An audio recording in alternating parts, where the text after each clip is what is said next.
Hello dear students, it's time for your revision for Periodic Assessment Test 3. The chapters in this are Unit 5 David and Goliath and Unit 6 our national flag. We just have two chapters and hence it's more like your class test, but your class test used to be of one test for 10 marks and here we have two chapters, so this test for English is going to be of 20 marks. Let's see the paper style first.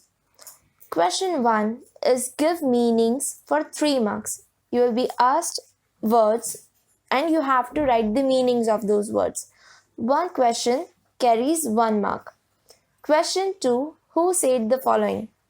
In your textbook, we have done the exercise where you had to write the character name was given and you had to write the dialogue, what they spoke. But here, this is an easier version where the dialogues are given and you will have to say who said that.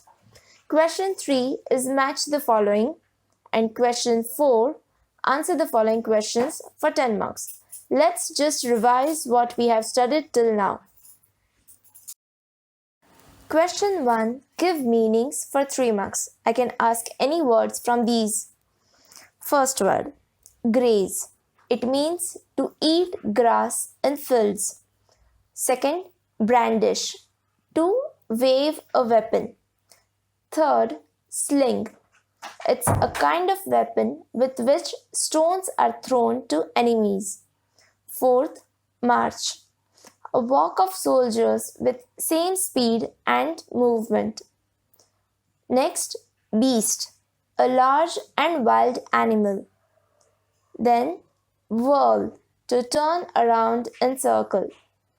Then we have bestow, which means to give something as an honor or present. And the last word is prosperity. It means wealth. Question 2 is who said the following for 3 marks. First one, leave the ship. Go and find your brothers in the king's army. Give them these bags of flour and these letters before they go to fight. Well, in exam, I can also just write one sentence. Instead of all 3 dialogues, I can write just one. Like, go and find your brothers in the king's army. Who said that? You can easily write that this dialogue was spoken by David's father. I will destroy the land of Israel. Send your best soldiers to fight against me and I will kill them. This was spoken by Goliath. The man who kills the giant Goliath will marry my daughter and I will give him gold and jewels and he will be the richest man in Israel. This was spoken by the king. And then I will kill Goliath. David. Israel has sent a boy to fight against me. I will cut off his head and give his body to the wild beasts. Goliath. And the last one, I am only a boy, but I will kill you and give your body to the wild beasts. This was the line by David. Question 3 is match the following for 4 marks. Well, I can change the sequence, so do not just memorize the numbers. You should be, in fact, even without match the following, you can directly say, like, even if I ask you a question, what does saffron stand for? You can easily answer that it stands for courage and sacrifice. But still, let's see. National flag is the symbol of unity. Saffron stands for courage and sacrifice.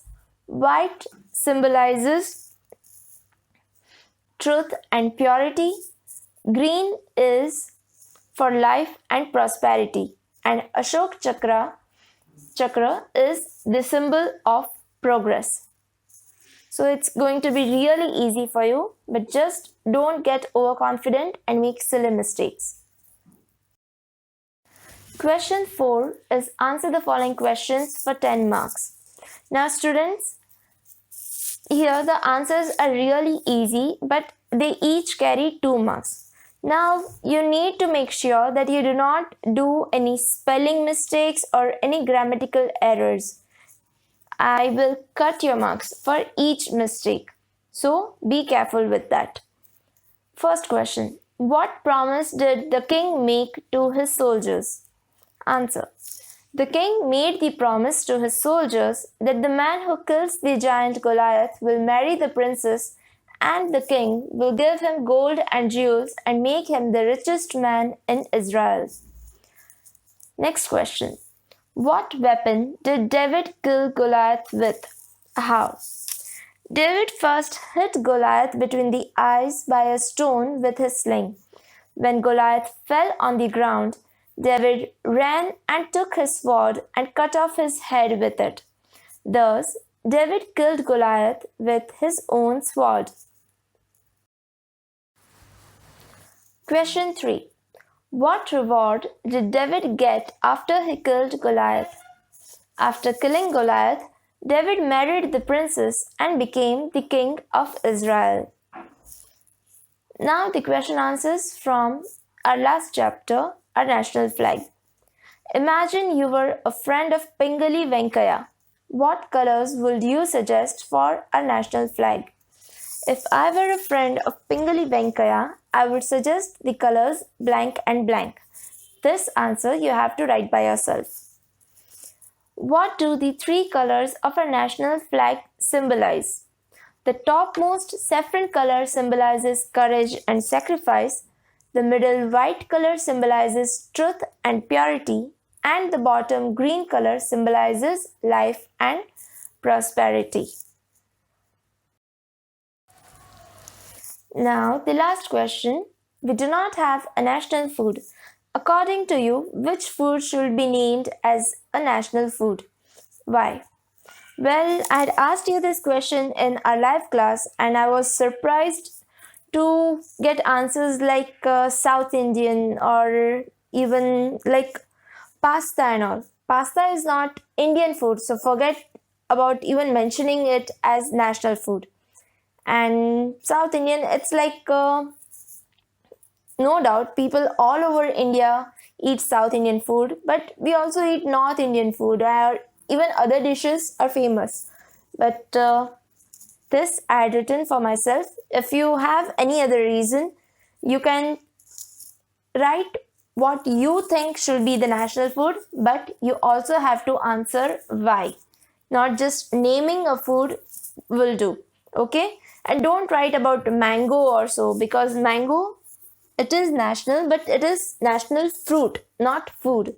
So according to me, khichdi should be named as national food because all the states of India make khichdi with their own variations, and everybody, whether rich or poor, have khichdi as their meal. Well, I have given this answer, but actually even I feel like khichdi is too what can we say, common or simple dish to be mentioned as national food. India has so many varieties that it will be injustice to give just one dish as national food. But still, this is your exam and you have to answer. So you can write whatever you think and give the reason. So that's all in your syllabus for the third unit test. I know you will do really well in these exams because even in the second unit test, we have studied these chapters. So just go through the video, go through your textbook and this revision video for any queries. And I'm sure you do well, but still don't get overconfident. Do not make spelling mistakes and you will get plenty of time. So write neatly. I have to say this again and again for standard 5th, that improve your handwriting and write clearly and neatly. So that's it. Just prepare well. All the best.